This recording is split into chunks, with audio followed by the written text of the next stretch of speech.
Berarti sekali lagi kalau mau membandingkan ijazahnya ini dengan Pak Jokowi sama, Pak? Sama. Kalau menurut saya sama persis ya. Kalau bisa di-shot aja nggak apa-apa. Kalau Pak Jokowi dinyatakan palsu, pasti punya saya juga akan palsu. Ini kan sudah 40 tahun dan gitu kan. Orang pasti berubah gitu. Ya. Nah, kalau dilihat misalnya foto saya waktu masih muda ya tidak seperti ini saya juga gitu kan gitu. Kemudian kita mulai kuliah bareng sama Pak Jokowi. Bedanya saya dengan Pak Jokowi itu kalau di masa kuliah gitu ya. Jadi kita itu dulu itu tidak ada di Kehutanan itu tidak ada jurusan. Dulu itu di zaman saya itu tidak ada jurusan ya. Hanya sebelumnya itu ada jurusan. Sebelumnya itu ada jurusan, kemudian di masa saya tidak ada jurusan. Ya. Nah, kita akan mengaku jurusan apa itu tergantung dari pilihan kita. Jadi nanti kita itu menjurus, saya lebih seneng kalau saya awalnya ke silvikultur. Silvikultur itu kayak budidaya hutan. Gitu. Kalau Pak Jokowi kan senangnya di teknologi kayu. Nah, berarti sekali lagi kalau mau membandingkan ijazahnya ini dengan Pak Jokowi sama, Pak? Sama. Kalau menurut saya sama persis. Ya. Kalau bisa di-shot aja nggak apa-apa. Ya, ini ijazah saya. Ya. Kalau Pak Jokowi dinyatakan palsu, pasti punya saya juga akan palsu. Oh gitu, Pak? Iya pasti, Pak. Karena iya. sama sebenarnya. Jadi nomornya di sini, memang nomornya di Kehutanan ada begini, kemudian di sini juga ada nomornya. Nah gitu ya. Dan kemudian tahun 85 itu memang di ijazahnya itu pakai materi. Pakai materi. Setelah tahun 85, yang jadi teman-teman yang pada lulusan tahun 86 ya, itu nggak ada pakai materinya. Oh, ya. Mas Pandi? Ya, saya karena masuk yang awal itu pakai materi. Pakai materi. Ya, setelah 86 juga ada. Kemudian masalah jurusan ini tadi, ini kan ada tulisan jurusan tapi di strike kan. Iya, iya. Nah, karena format yang lama itu memang ada jurusan. Setelah itu dihilangkan. Nah, kemudian tahun berapa ya, mulai 90 atau berapa itu ada lagi jurusan. Tapi sekarang ini sudah nggak ada lagi, sudah hilang. Jadi hanya Kehutanan gitu aja. Soal font, ini jadi salah satu gimana tanggapan Pak? Jadi gini, kalau font kita itu kan terimanya itu ijazah ya begini ini, gitu. Dari kalau dibilang kita ini buat-buat atau itu kita nggak bisa buat. Ya. Ini kan kalau menurut saya UGM juga mungkin pada waktu itu mencetak ya, entah di mana itu mencetaknya. Tapi semua ijazah di Fakultas Kehutanan yang pada zaman itu ya begini ini, persis. Baik, berikutnya soal dosen pembina kalau tidak salah. Pembimbing, dosen pembimbing yang sempat juga dipersoalkan. Nah, itu gimana, Pak? Kalau saya, pembimbing saya itu namanya dulu ya pembimbing akademik, namanya itu Pak Haryanto almarhum. Kemudian kalau pembimbing skripsi saya itu namanya itu Pak Dr. Joko Marsono. Nah, ya beliau berdua, beliau ini sudah sepuh gitu. Masih ada kalau Pak Joko Marsono. Nah, kalau Pak Jokowi, pembimbing akademiknya itu Pak Kasmujo. Nah, kemudian sebenarnya pembimbing aslinya itu adalah Pak Profesor Sumitro almarhum. Ya. Kalau Pak Kasmujo sampai sekarang masih ada. Gitu. Cuma ya udah pensiun pasti. Itu gimana tanggapan Bapak soal disebut bahwa di situ sekali lagi ada tanda tangan juga Pak yang di di skripsi.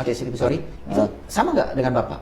Sama saja. Jadi begini, di masa itu, di masa 85 itu, skripsi itu yang kita itu hanya mencetak ya. Setelah itu yang penting sudah dapat tanda tangan dari pembimbing utama. Itu kalau tanda tangan yang lain penguji atau apa-apa itu yang wajib memintakan tanda tangan itu adalah bagian pengajaran. Kalau di sini sekarang apa ini? Bagian akademik kalau salah ya, di fakultas. Nah, kita itu mencetak itu 5. 1 untuk arsip kita, 1 untuk perpustakaan di fakultas, kemudian yang 3 itu ya untuk penguji dan pembimbing. Karena ada pembimbing, ada pengujian di situ itu. Nah, di situ kalau kemudian pengajaran itu tidak memintakan kepada pembimbing itu dan penguji, ya memang nggak ada tanda tangannya. Tapi pembimbing utamanya itu biasanya ada. Karena itu menyangkut sah tidaknya ya pembimbing utama itu. Saya kebetulan ketemu sama Profesor Markus namanya, ahli pidana di UGM, yang ngobrol-ngobrol, Pak, kenapa tidak menunjukkan ijazahnya itu saja selesai, gitu kan? Jawaban beliau adalah dari ijazah, KRS, kemudian KHS, transkrip gitu. Itu tuh bagian data pribadi, privasi itu. Jadi kalau mau dibuka itu ya tergantung pribadinya mengizinkan atau tidak. Kalau nggak diizinkan ya memang nggak boleh. Itu ya terus bagaimana? Apa kita mau memaksa oleh Pak Jokowi buka? Gitu? Nggak bisa. UGM pun nggak akan berani membuka karena itu privasi itu. Tanpa izinnya Pak Jokowi juga nggak dibolehkan. Gitu. Kalau pada saat 2019 waktu mau pilpres ya, yang kedua itu yang diungkap itu kan ijazah SMA. Iya, sorry, ijazah SMA.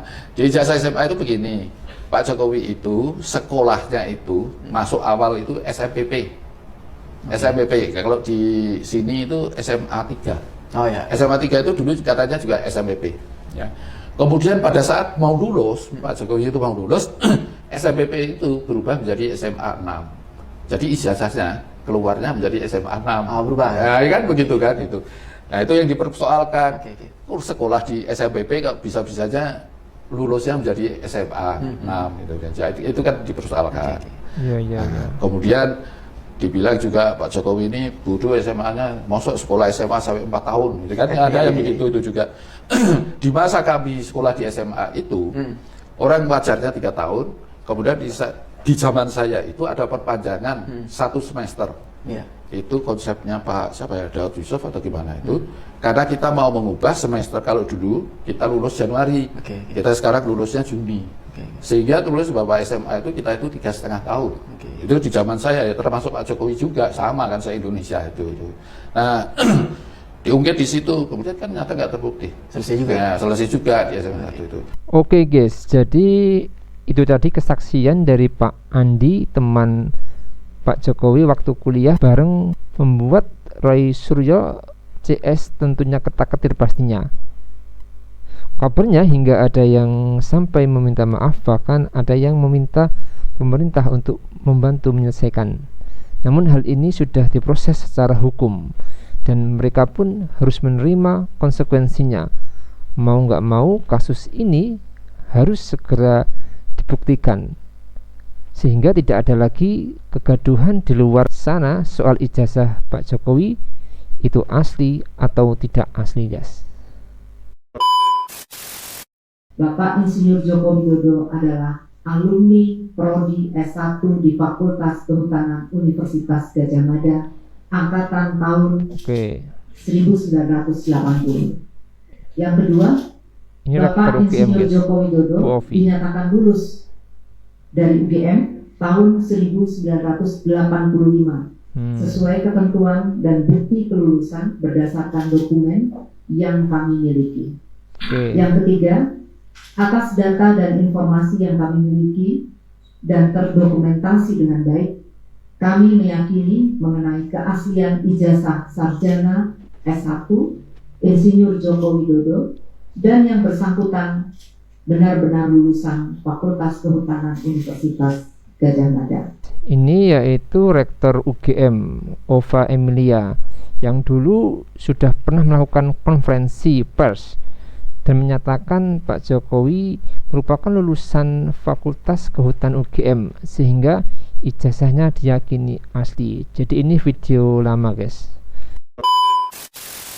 Bahwa Joko Widodo itu tercatat dari awal sampai akhir melakukan tridharma perguruan tinggi di Universitas Gadjah Mada, dan kami memiliki bukti-bukti, surat-surat, dokumen-dokumen yang ada di Fakultas Kedokteran. Fakultas Kedokteran, maaf, Fakultas Kehutanan. Jadi itu telah kami sampaikan secara secara lengkap ya. Misalnya kami memiliki ijazah mulai dari SPTB dia waktu SMA, kemudian dokumen-dokumen lain termasuk proses verbal ketika ujian skripsi, dan kami tadi juga membawa skripsi beliau juga pada kesempatan pagi tadi itu teman-temannya hadir.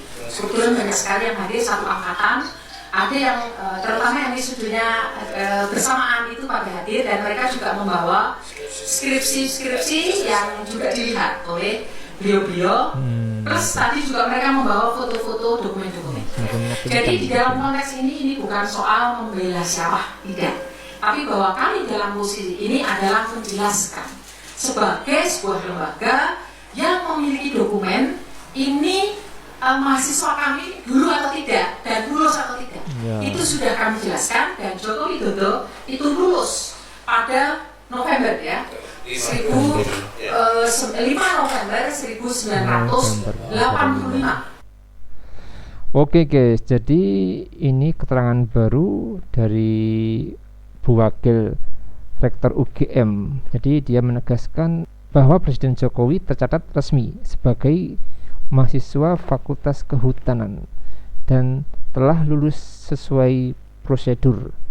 Pihak kampus juga melampirkan bukti dokumen pendukung untuk memperkuat klarifikasi. Langkah ini diambil demi meluruskan polemik ijazah palsu yang beredar. Jadi semoga kasus ini benar-benar segera terang benderang guys. Memang sangat-sangat meresahkan isu ini guys. Jadi menurut kalian gimana guys? Tulis komentarnya di bawah ini ya guys ya. Saya izin pamit dulu, sampai jumpa di video selanjutnya. Terima kasih.